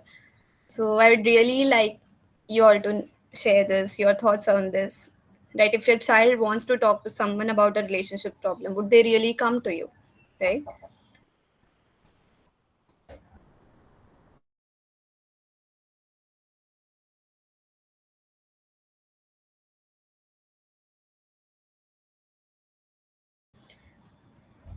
All right. So I guess we don't have an answer over here. No issues. So let's move on. You're asking as a therapist or as a parent? As a therapist, I'm asking this question.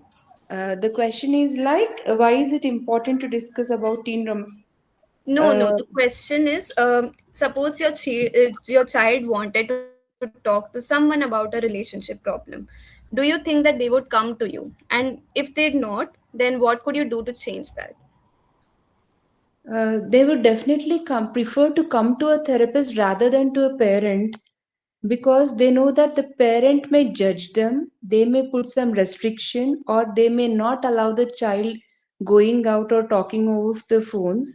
But the therapist would usually guide them in the right direction, what is apt for the age, or they could wait till they get the job, or you choosing a correct partner. Okay, all right. So that is about your opinion, right? And this is like a personal question for everyone. Like, if it is your child, do you think that they can be very comfortable to open up and talk about these things? If they're not, how could you change that? Like, what would make it more easier for your child to, talk about such topics with you?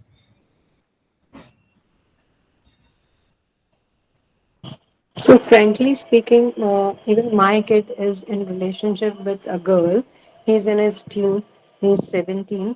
Uh, uh, when asked, he openly told us that yeah, I like that girl.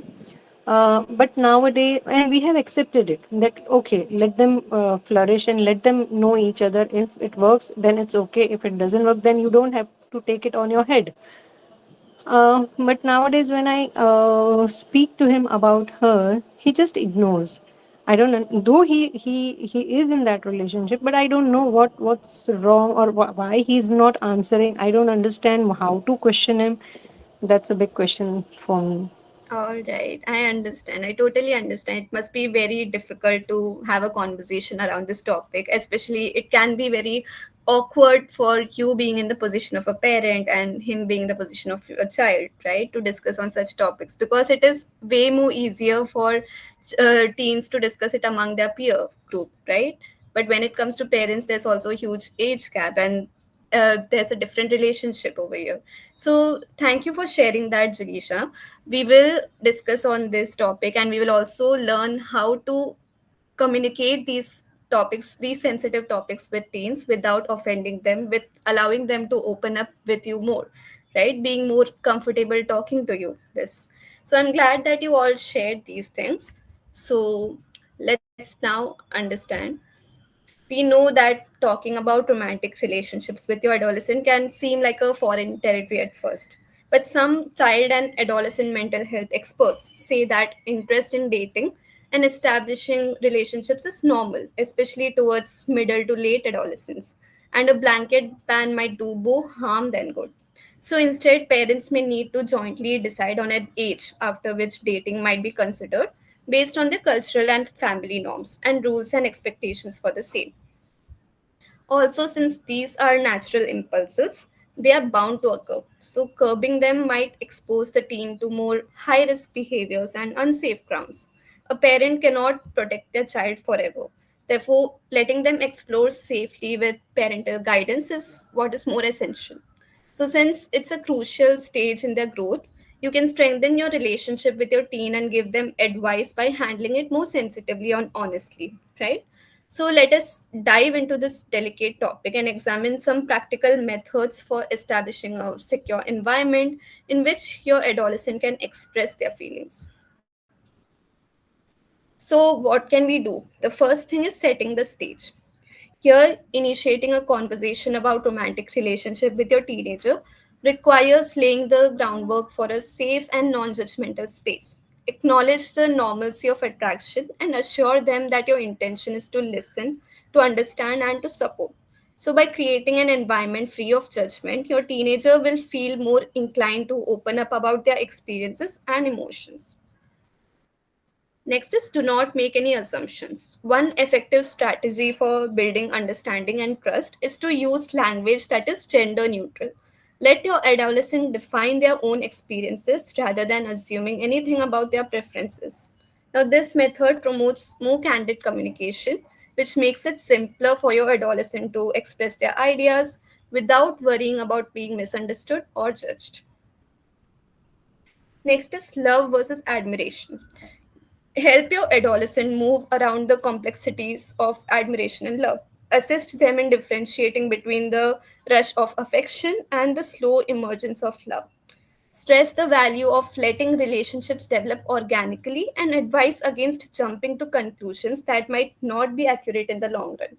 So, this knowledge gives your adolescent the ability to manage their emotions from a more grounded place. Next is upholding dignity and dialogue. So, when faced with revelations that may leave you surprised or perplexed, maintaining respect and integrity becomes crucial, right? Demonstrating a calm and understanding demeanor assures your teenager that their feelings are valid and accepted. This not only strengthens your relationship but also establishes you as a trusted confidant, making it more likely for them to seek your guidance over any external, potentially harmful advice.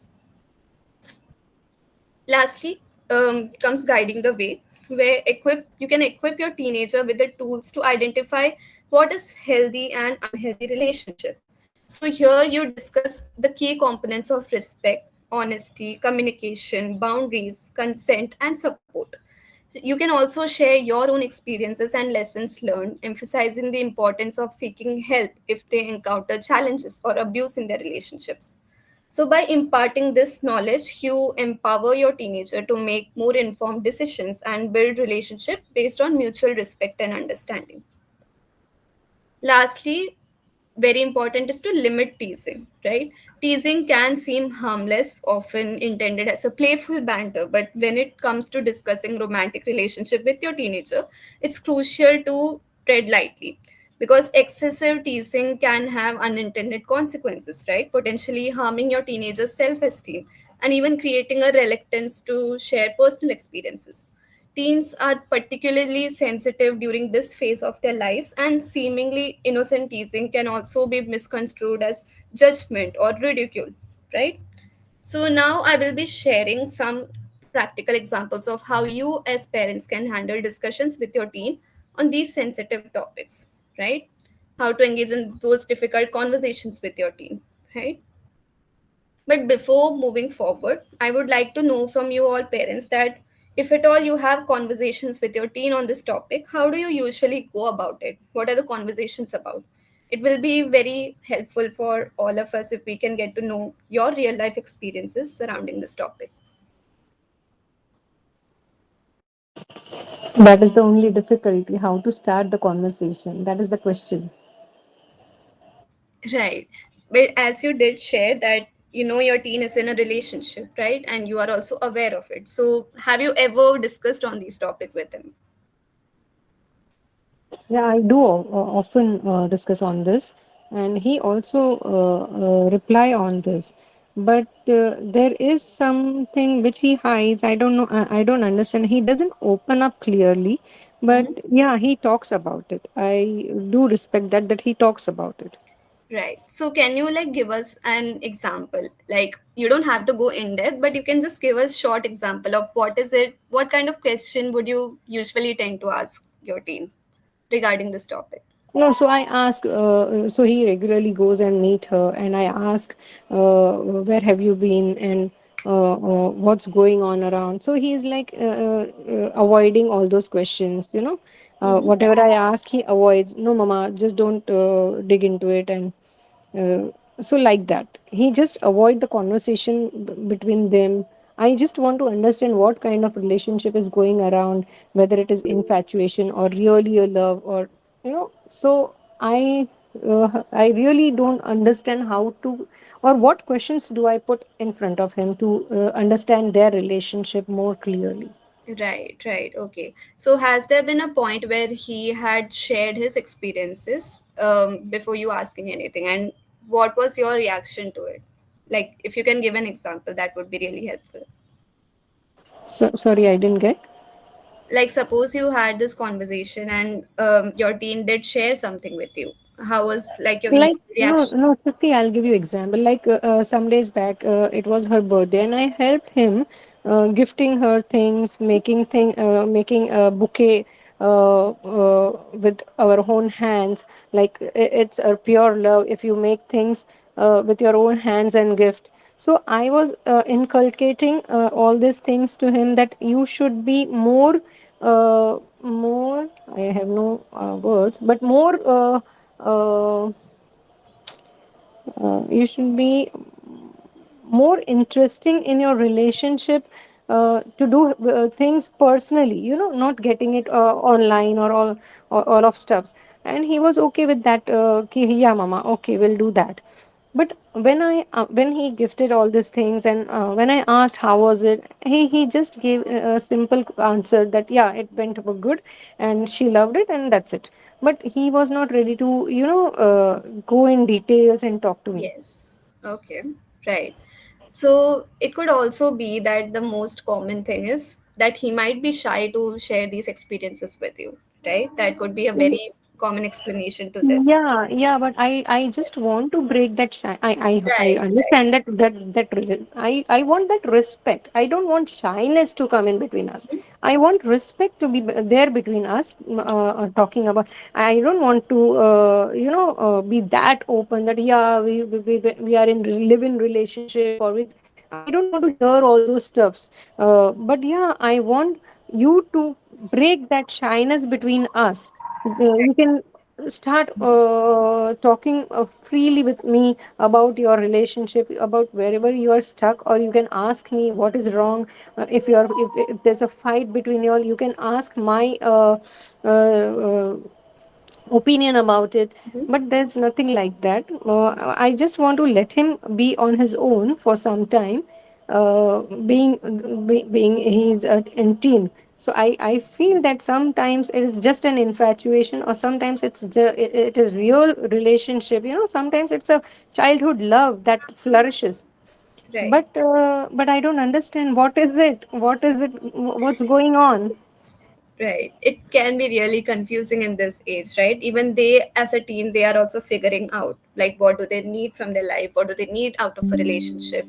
And as parents, it can be even more challenging for you all, right? To actually explain them, to let them know that you're also here to understand them. But at the same time, there can be boundaries that even teenagers set with their parents, right? They might not be completely okay with sharing everything. But let's try to understand how to be that kind of parent, what all conversations we can have to allow the teen to let them know that you are here for them and they are absolutely in a safe space where they can openly share things with you, right? Okay, so we'll be discussing on that as well over here. We have something in the chat box. Okay, as a 23-year-old, my parents have been very open to every conversation, like to make me understand and better and accepted way, like for everything, to which I feel so comfortable and secure. All right, thank you, Janvi, for sharing that. Okay, so let's look at each of the topics. We'll be covering a lot of topics over here, right? Let's see what to say and what not to say in certain situations, right? Suppose if your teen asks about dating, right? What not to say. Many parents say say these lines, you are too young for all this. Focus on your studies instead of ruining your life with distractions, right? Instead, what you can say is, I understand that you may have feelings for someone, and that's completely normal. Relationships can be exciting, but also comes with responsibilities. So let's talk about what a healthy relationship looks like. Now, why this works is, instead of dismissing their emotions, this response validates their feelings while opening the door for more honest discussions, right? If your teen even asks about a crush or relationship, what not to say? People would say that you don't even know what love is. These things are not for your age, right? Instead, we can say it's sweet that you like someone. What do you like about them? How do they make you feel? Now, why this works is, encouraging open conversations will help build more trust. So your teen won't hide things from you, right? It also gives you insight into their emotional state, right?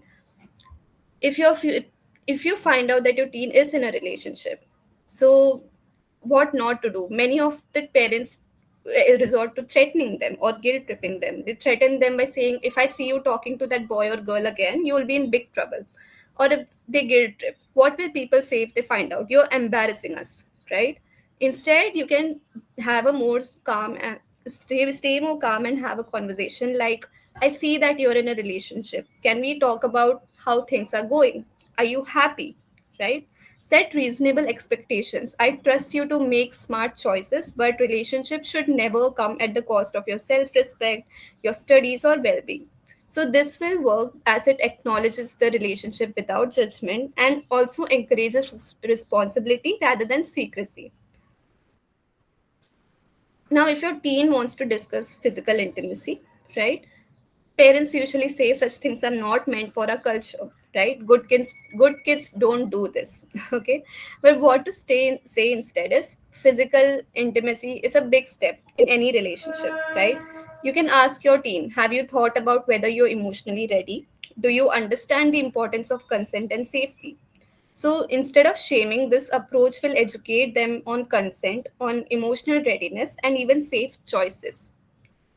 Now, if you are worried about peer pressure, this is the very common line, the very common phrase that we all hear, right? If your friends jump into a well, will you do the same? Right? This is something we all have heard right from our childhood. Never gets old. But instead, it's important to say that, I know that sometimes friends may talk about relationship or physical things in a way that makes you feel pressured, right? But remember, you always have the right to say no to anything that makes you uncomfortable. So, this approach helps your teen build more confidence in their choices rather than feeling guilty for being influenced. If you also suspect that they're hiding something, right? Can anyone give an example? Like, how would you go about it? Would anyone like to share? If you suspect that your teen is hiding something.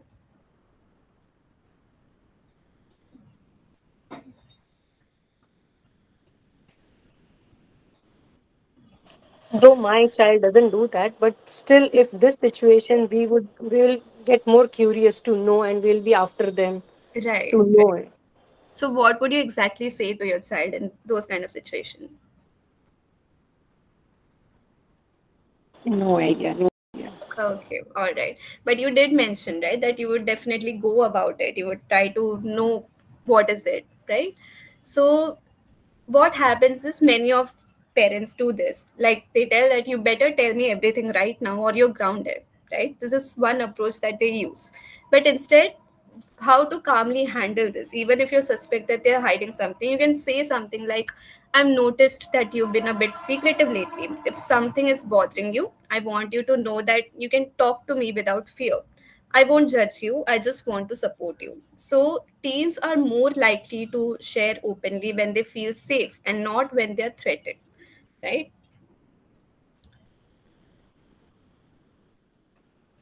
Next is, if you want to talk about boundaries without sounding too strict. So instead of saying that we don't allow dating in this house, you can say that, I know relationships are part of growing up. My only concern is that you stay safe and emotionally healthy, right? You can also ask them, can we talk about what kind of boundaries would make sense for you? Okay, so instead of a rigid rule, this approach involves them in setting their own boundaries, making them more likely to follow them as well, right? Also, since we're talking about relationship, if your teen ever had a breakup, right, often parents say that, see, that's what I told you, not to get involved, right?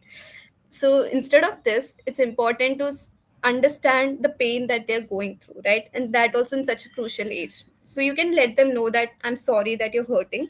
Heartbreak is painful and I'm here for you. You can ask them if they want to talk about it or do you need some time. So instead of gloating or dismissing their pain, this approach makes them feel supported rather than ashamed, right?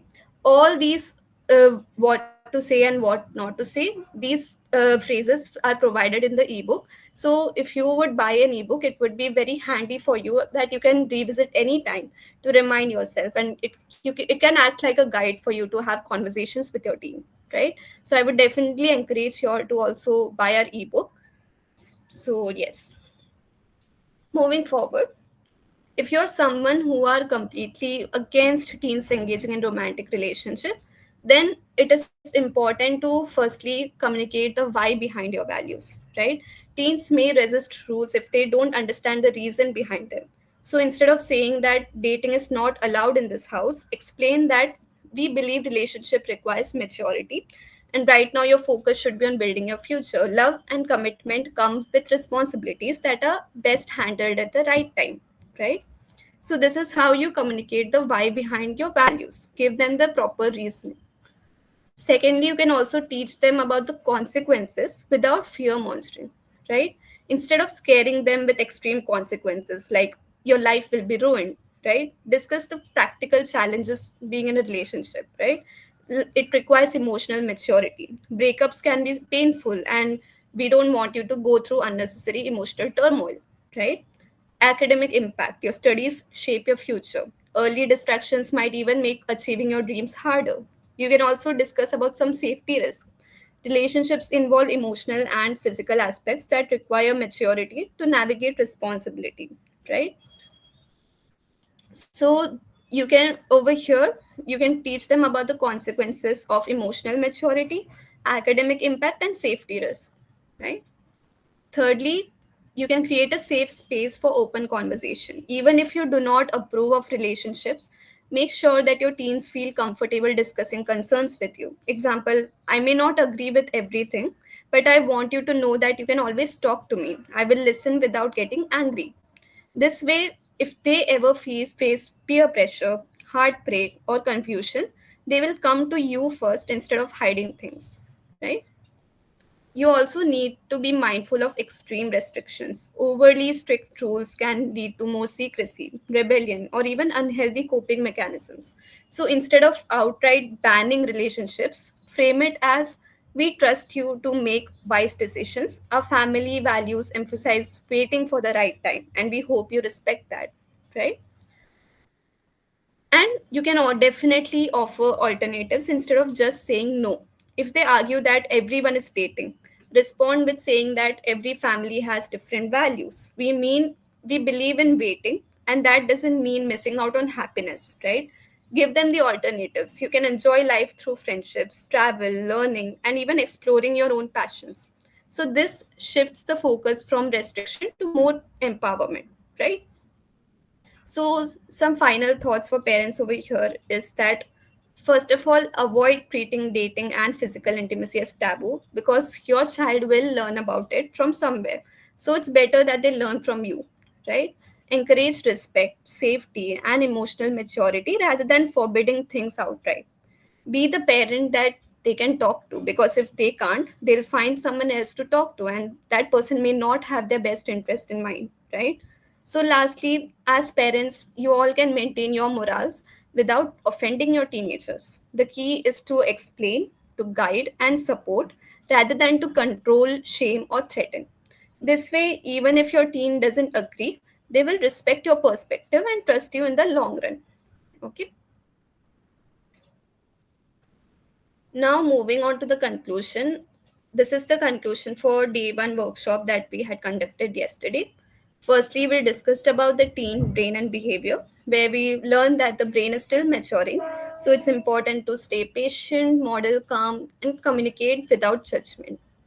We also discussed about attachment style and burnout, where secure attachment is something which builds trust, and unchecked burnout harms parenting, prioritizing rest, boundaries, and support. Then we also discussed on co-regulation, where we learn to respond instead of reacting. Teens also learn to co-regulate by observing how parents model calm responses, right? Then comes breaking unhealthy cycles from your upbringing, right? Reflect on your own patterns. What patterns from your childhood do you repeat or reject? Healing your own inner child helps you parent with intention and not reactivity. Even small, consistent changes can break generational cycles over time. Lastly, we also discussed on prioritizing genuine connection, where moving beyond just academics, show authentic interest in your teen's world, their friends, and their passions. Even daily small interactions can build stronger bonds. Next is fostering openness from early on. So the foundation for good communication is laid in preteen years. So create a safe space where your child feels heard and understood without immediate judgment or comparison.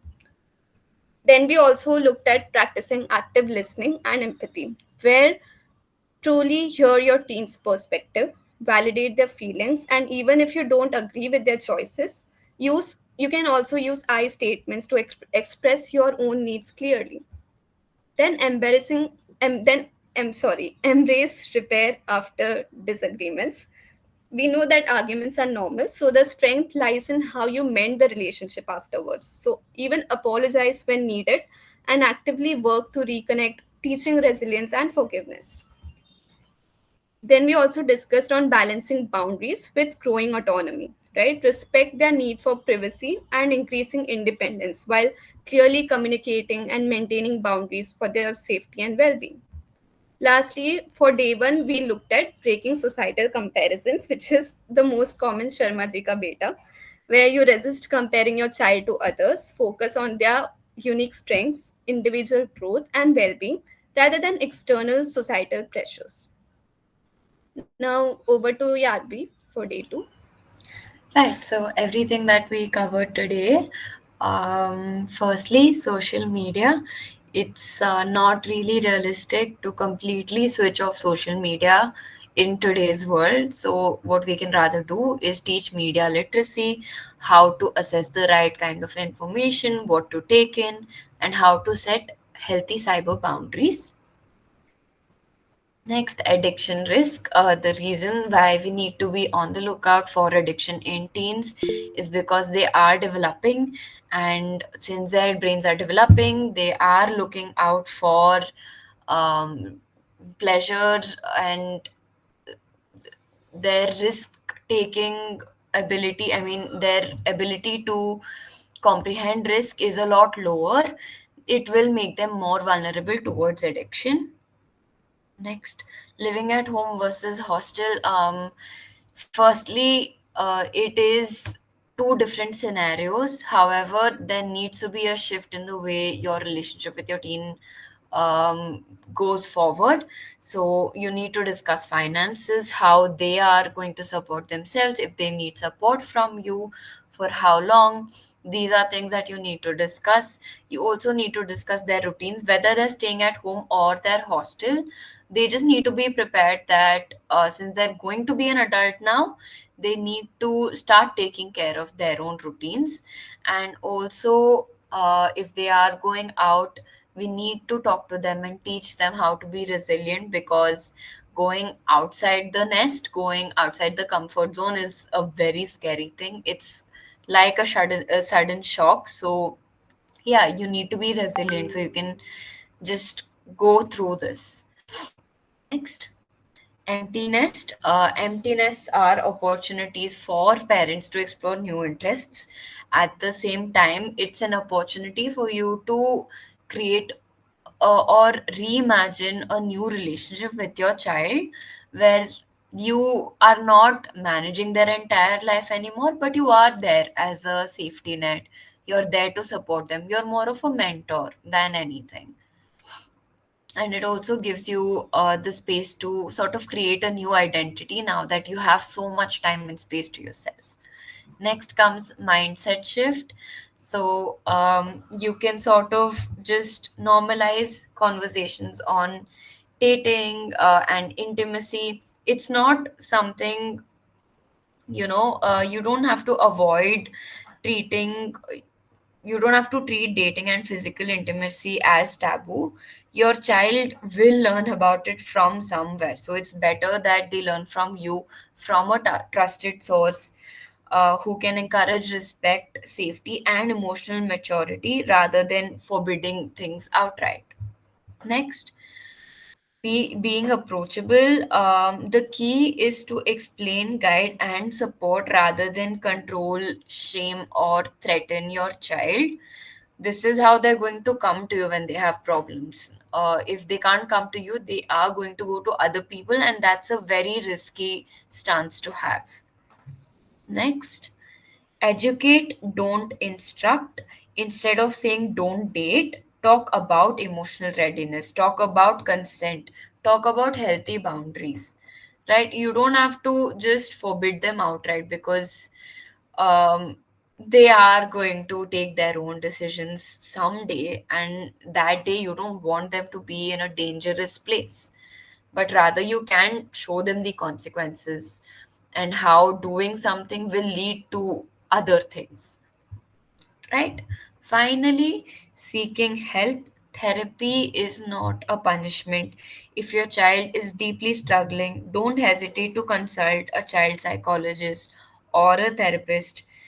It's not something that's going to be punishing your child for doing something wrong. It's more like, okay, if you're going through something, let's sort it out. I'm here to support you. Next slide. Right, so that brings us to the end of our workshop. If you guys have any questions from yesterday, from today, anything at all, feel free to ask.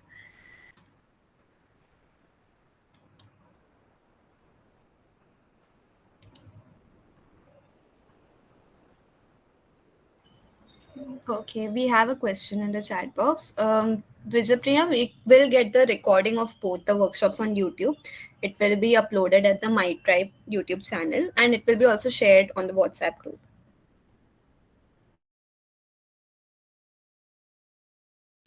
It was wonderful session, though I couldn't attend yesterday. I would like to ask, where do I get and how do I book the ebook?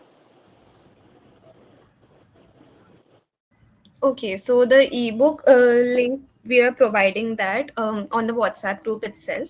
So you can stay tuned and you will be receiving that soon. And it is also a paid ebook, right? So Yeah, yes. I'm aware that it is a paid one, but I want to know how to get it. Rudrakshi, would you like to? Yes, please. Yes, hi, good afternoon. We'll be sharing a Google Form link. You just have to follow the steps elicited in the Google Form link. There is a payment link attached on one of the questions in the link. Once you've processed the payment from that link, you can take a screenshot and then upload that screenshot in that section, which is given on the link again. Once you submit that, once we receive that, on the through the Google form, we'll be sending out the ebook via email. Okay, thank you so much. No worries. Thank you everyone for joining in. I'm glad you all got to learn a lot of things over here. Thank you, Janvi. Thank you, Dishpriya. Yes. Goodbye. Have a great day. Same here, same here.